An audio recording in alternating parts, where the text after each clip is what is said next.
What's going on, guys? Welcome back to another Naughty Log Homes video. We're out here at another beautiful log home today, and today we're going to do a bit of an inspection. We're going to go around this house and check it out, see what it needs. They called us about possibly doing some restoration work on it. We have to figure out what it needs. What are we going to be looking at, Cody? Well, today we're going to be looking at some things like the quality of stain. What kind of stain they use? They use water-based, oil-based. Are we going to end up removing that stain off the logs to get down to bare wood? Are we going to be looking at any seams, some checking, or some separation between caulking? Well, we're going to go over that all in the video today. Yeah, make sure you guys stick around to the end of the video. We're going to show you solutions to all these problems, what we would do, you know, in every situation. There's so many nuances with log homes, right? Every little thing can be different depending on the type of logs, depending on the style of construction. Or species of wood they're using. The climate that the house is in. I mean, it can all change. We're going to go over all that. Stay tuned.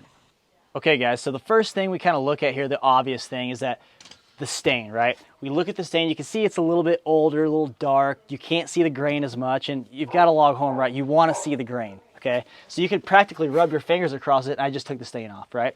So you can watch our other videos about how we remove the stain and apply the new stain.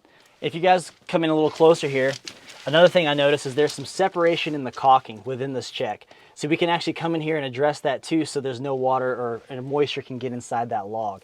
And if you guys zoom in here, this is actually a really sturdy sill plate. A lot of your moisture sits right here, especially with snow.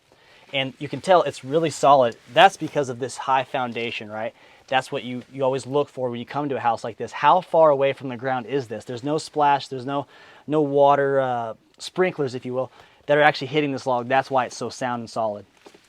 All right, guys, don't forget, if you like what you see here, if this is providing you any value, don't forget, chop that like button, hit subscribe for the YouTube algorithm. It helps us a ton, and we appreciate all the support. Another thing we get asked about all the time here, practically every person that calls me, hey, what about all these cracks in my logs? What's going on there? Well, we don't call them cracks, do we? Time out, folks. They're natural checking. Natural checking. This happens to every log, every time. Well, not every log. I mean, it can happen. And really, it's just as changes in humidity levels, moisture, it dries out, it warms up, they form. I mean, wood moves. It's alive. Those checks are totally natural, not anything to be concerned about. But on the exterior, we do have to keep in mind, hey, this is a place that moisture can sit in. And what does moisture lead to? Rot. Exactly. We want to avoid that at all costs. So, when you're looking at these upward facing natural checking, you want to look at the upper half, right? And what is that? Because of gravity, gravity's going to let the moisture soak into the cracks. Exactly. If you had a big check that was on the bottom side of your log, well, even if water or snow or ice got in there, gravity's not going to let it get to the heart wood of that log and start rot. It's going to just fall out. So we're not too worried about that. It actually lets the logs breathe. That's okay. Yep. And so someone actually had the right idea to actually fill these bigger cracks, or natural checking, if you will, but we've got some separation. So when we come in here, we're actually going to fix that. Sometimes we'll have to tear the old stuff out, or sometimes we can actually skim coat over it if it's healthy. We'll actually probably tear this stuff out because it looks a little older. So some random things that just pop up, right? An example would be this. This is not an ideal solution to getting rid of the drier lint or the drier heat, right? This can actually cause a buildup of lint, and that's a great way to start any kind of fire. I mean, I use lint when I'm out there camping. So what we want to do is actually maybe extend this out. We can actually attach a pipe or go down with it, but it needs to get away from the actual wood itself so you don't start collecting, fire hazardous debris. Something else you guys can check out over here, a lot of times on these log homes, you get some separation in the tails. Again, depending on the style of construction, here we have a flat on flat, round log construction. A lot of times you can get a little bit of twisting, and you're gonna see that in these corner notches where you get that separation. That's where your air gaps are gonna leak in from. Insects, bats, all that kind of stuff can get in there, and we gotta seal that up. These homeowners, that's exactly what they're complaining about. Hey, I'm getting bats in my home, I'm getting insects, there's dust. No matter what happens, I'm getting dust in the house. So those are the things we're looking for in terms of air leakage. Now, what we do to remedy a situation like this where we do have some separation, number one, we have to fill it. Obviously, we got to put something in there to fill in that gap that's created. We can't make the logs any bigger. We can't shrink them down. We can't fit them together better. We have to fill it in. So that's a two-part process. Typically, we go with backer rod. It's a closed foam cell. They make a few different styles. Think of it like a pool noodle shrunken down into a small again, they make varying sizes, but small little strips. We cut those to size, stuff those up in there, and then we use a specially engineered caulking that's designed to stretch with the logs. It has a lot of elasticity. Again, check out our other video on the application of stains and sealants where we go over all of this, but typically it's Sashco Conceal or their log builder caulking, both great products.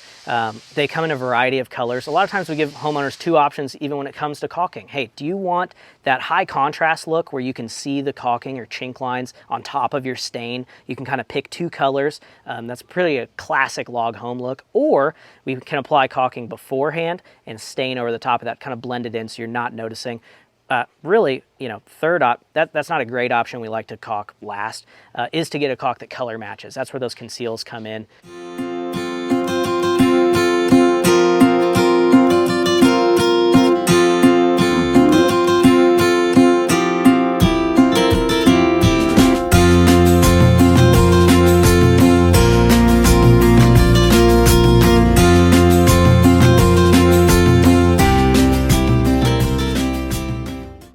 Okay folks, so another topic when building or constructing things with wood is rot, right? Everyone wants to understand or to know where to look for rot. Well, one of the things is definitely on your bottom logs. This one, not so much. It's like 4 feet, 4.5 feet off the ground. You're not gonna get a lot of moisture that's coming up or snowpack that's coming up on this, right? Another place is your actual flyway or tails. Most of the time they're going to be underneath the roof, and that's what we like to see. We don't have to really worry about too much rot on these tails. Now, on the log ends, on the purlins up on top, you might see some heavy checking or some darkening up there. We're just going to douse the heck out of that with a bunch of stain and some clear coat to actually protect that. And if you look over here, this plant is actually a safe distance away from the house. You know, you want like a 2 to 3 foot minimum, because any moisture that this plant is collecting snow-wise or even a sprinkler, it's far enough away from the log is gonna dry faster. And so another complaint that the homeowner had before we even showed up was she's getting some air leaks within the windows, right? Well, I can see here, it looks like the caulking's applied decently well, not that pretty, but you can see there's no really separations or gaps. But what's probably happening is there's air actually getting in behind the caulking. So a way to solve that or remedy that is to actually caulk the whole seam. And for this house, we're actually gonna do chinking along the laterals on this whole house, which if you check out our later videos, we'll show you how to apply that as well.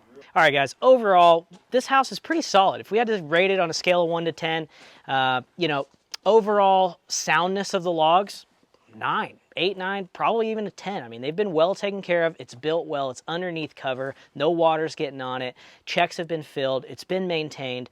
Aesthetically and appearance-wise, the stain, it's failed a bit. You know, that finish on there is pretty much lacking. You saw Cody wipe it off with his hands, and frankly, that's why the homeowner called us. That, and they're getting air leakage. They're getting them in the tails, the checks, the doors and windows. We're going to go through. We're going to fix that. Ultimately, great house, beautiful house, great condition. Just needs an exterior refinish. That's what we're here to do. Stick around to the later videos. We'll show you how it's done.